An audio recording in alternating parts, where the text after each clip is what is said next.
Magandang araw sa inyong lahat at welcome sa aking channel.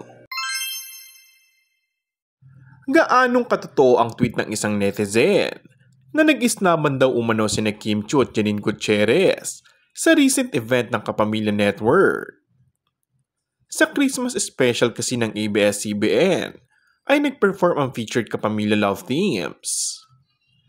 Kasama ni Kim na nagpakilig ang My Love Will Make You Disappear leading man na si Paulo Avellino na kantahin nilang isang katulad mo ni TJ Monterde.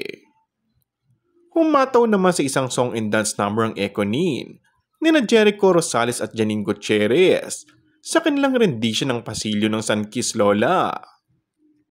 Naroon sila para ipromote ang kanilang sering Lavender Fields. Ang chika in between rehearsals ay nagkita raw ang dalawa pero nagdededmahan lang ang mga ito. Public knowledge naman kasi na bago magkaroon ng Kim Pao ay nalink sina Paulo at Janine sa isa't isa.